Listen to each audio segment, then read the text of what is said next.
Bugün ne yiyor bu pezevenkler? A limited time only devour lasagna pizza. It's like a workout. Known as 1977 in Astoria, Queens, asked if we wanted to come up with our own pizza, and we Bak her şeye okeyim. Bakın her şeyi yapmalarına okeyim bu Amerikalıların. Ama böyle ekmek arası makarna, mac and cheese, işte pizza üstüne makarna, pizza üstüne lazanya yapacaklar sanırım şu an. Gibi amcıklıkları kaldıramıyorum. Yani mesela pizza üstüne ananas koymak beni çok yormuyor. Onu gitsin İtalyanlar düşünsün. Ananas da konulabilir pizza üstüne. Ne var amına koyayım? İstediğimi koyarım. Ama yani karbonhidrat üstüne karbonhidrat topping falan onlar çok beni delirtiyor ya. went all out with it. Fresh lasagna sheets get drizzled with olive oil and set aside to cool off. They stretch some pizza dough out and then form it into a pan. Brush some garlic oil on there, top with Parmesan and mozzarella cheese. Now they make their vodka meat ragu. Chopped sausage goes into a skillet with onions, garlic, oil, butter, vodka, their tomato sauce, some heavy cream, salt, pepper, Parmesan cheese, and it's ready. They cover every square inch of the pizza with this vodka ragu, then slide it into the oven until it looks like this. Time to layer. First, some dollops of ricotta cheese, a sprinkle of Parmesan, some mozzarella cheese, and Buraya kadar okeydi de bu ne? Buraya kadar yine okey. Yine okey. Wagyu demiyor, ragu diyor. Aslında ragu doğru kelime kullanıyor. Ragu dediğimiz Kuzey İtalya'da spagetti bolognese diyoruz ya. O bolognese'in asıl sosuna ragu deniyor. Aslında doğru kullanım yapıyor. Bu şu da Insta kapatıldı mı, sen mi kapattın? Niye kapatılsın lan? Ne oluyor amına koyayım?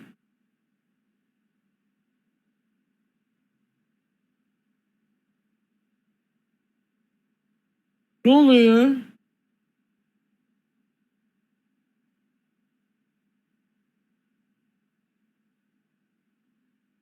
O ne alaka ya?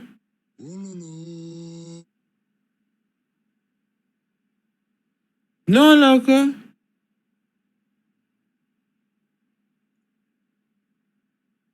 What the fuck?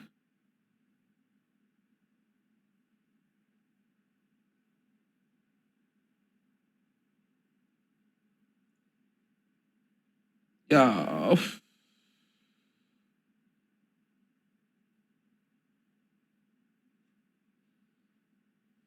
Neyse şu an uğraşamayacağım amına koyayım.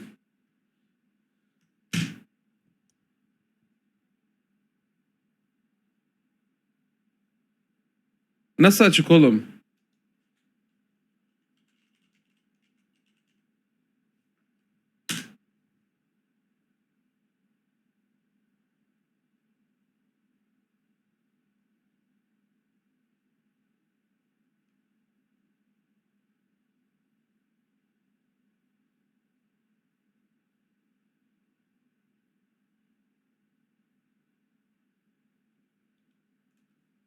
here come those lasagna sheets. A limited time only devour lasagna pizza. Yo, I'll give you $20 if you can break this bowl right here. I bet. Let me see this. I'll break it first try. Damn, what the hell? All right, you want to try again? Yeah, definitely.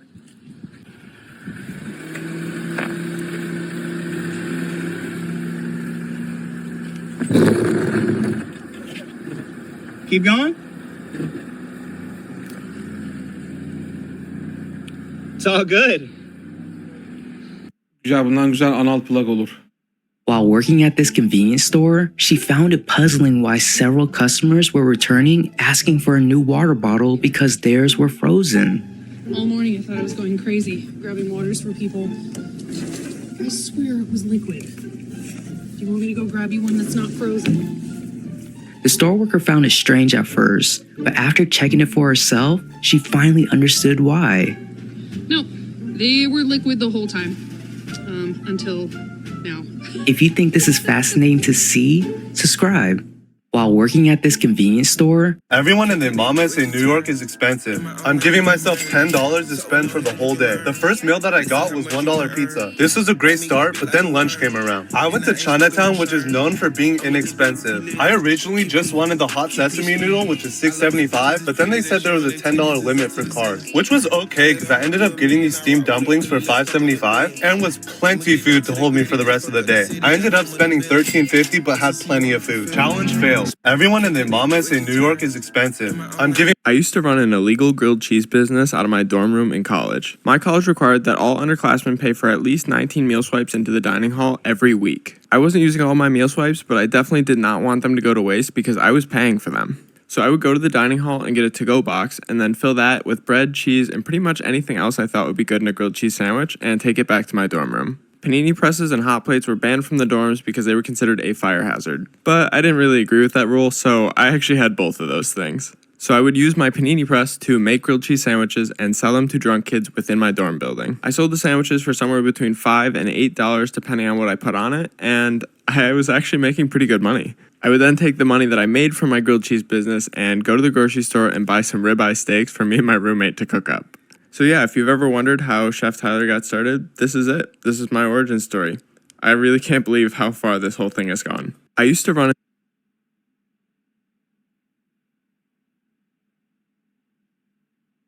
Tosta sana yağ sürülür. Oğlum adamlar tost bile demiyor. Grilled cheese diyorlar. Ne alakamına koyayım ya? Cheese'i grillemiyorsun ki, ekmeği grilliyorsun. Bu Amerikalılar neden böyle yapıyor ya? Mangallanmış peynir ne alakamına koyayım? Hey, bro. Hey, how's it going? Not bad. Good. Your ID, please? Yeah, sure. There we go. Very much for that. Oh, worked, yes. Whenever you're ready. Okay, there we go. Sweet deal. All right, awesome. Can I have the bottle? I'm so sorry. You're confused. So What? bring this back when you turn 21, a couple years. I won't even charge you a storage fee. I got you. See ya. Hey, bro. Hey,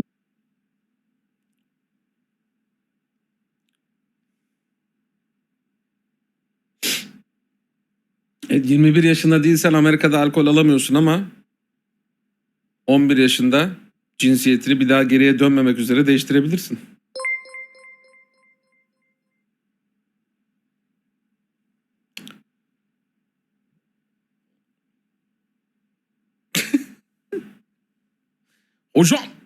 Hocam, rahmet okumuşak biz. Tamam işte çocuk sarhoşken karar vermesi de işte bu ya. Başka Avrupa ülkesine gelme planın var mı lordum? Arkadaşlar ben Avrupa ülkesine geldiğim zaman şöyle bir şey oluyor. Bunu neden yapıyorsunuz bilmiyorum. Yani Avrupa'da yaşayan insanlarsınız. Yani işte taşıt, ulaşım, işte tren, otobüs, uçak bunları falan biliyorsunuz. Maymun değilsiniz yani. Köln'e gidiyorum. Bana şöyle mesajlar geliyor. Abi Münih'teyim. Bize de uğra, seninle 10 dakika çay içmeyi çok isterim. Yani bu tip mesaj atan herkese böyle bir hizmet versem ben 2 yıl içinde 3 yıl içinde falan eve dönemem. Yani benim oğlan büyür. Okula başlar. Anlatabiliyor muyum? Hanım yaşlanır. Falan. Annem babam beni göremez. Ya böyle bir hizmet yok yani. Bunu lütfen böyle mesajlar atmayın. Yani çünkü cevabı olmayacak o mesajın. Aynı şehirdeysek bile gelip sizinle çay içmeyeceğim tabii ki. Öyle şey olur mu amına koyayım? Abi biz orayıp götümü bir siker misin? Bak bunu değerlendiririm. Ama göt fotoğrafını lütfen ekle. Hani onu attachment'ların için. Mozzarella stuffed ground sausage gets seared on a skillet. They get flipped and set aside. Drum roll please, it's pizza time. Olive oil drizzled dough gets stretched out, thrown onto a rectangular pan. Then they line up those cheese stuffed sausage rolls all along the outside of the pizza dough. They roll the sides over until all the sausage is completely covered. Deal a deck of mozzarella cheese slices on top, and slide it into the oven to look like this.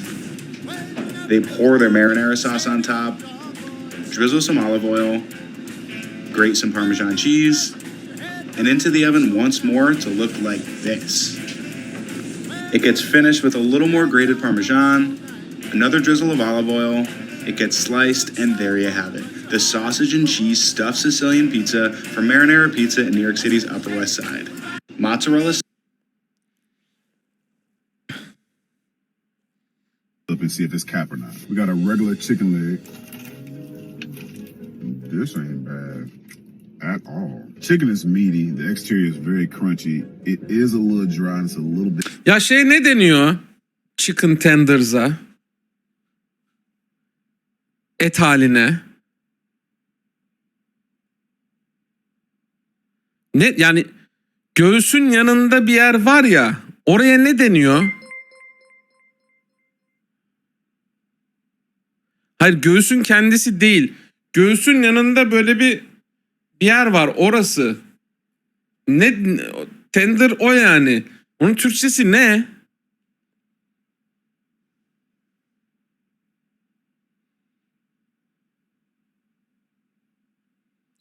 Bilmiyorum Türkçesini ya. Sonunda bitirdim lordum. Şerime Bixi geldi, ben artık Bixi'ye vereceğim. Ya siktir lan.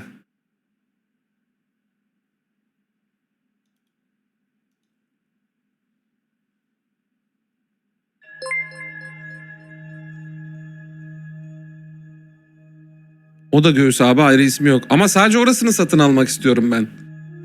Tavukçu açacağız ya.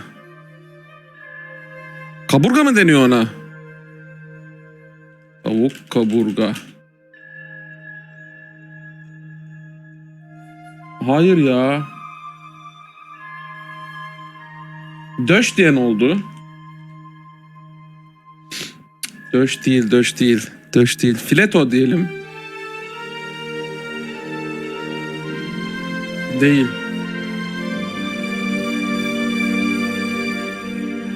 Değil işte. Tavuk bonfile.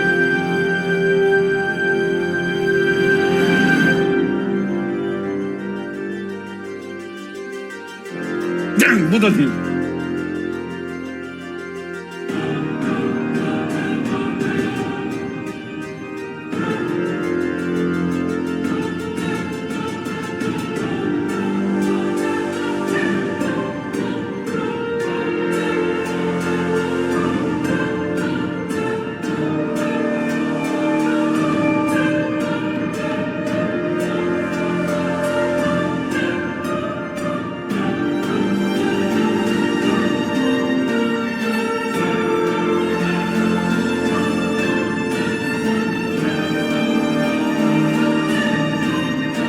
Müzik güzel ama bu fazla epik abi. Biz epik değiliz yani.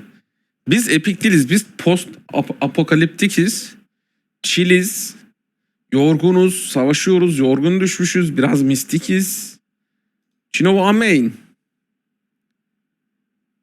Çinovo ameyn.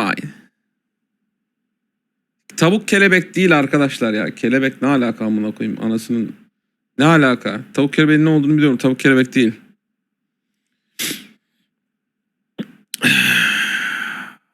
Bulamadık. Abi şu.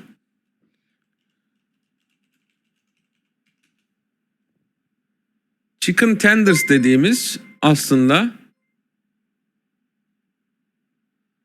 tavuğun göğsünün yanında bir parça. Kanat değil. Parmak tavuk mu diyeceğiz? Ama ne yani bu?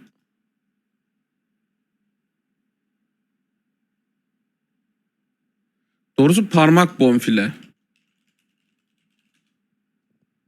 Ha?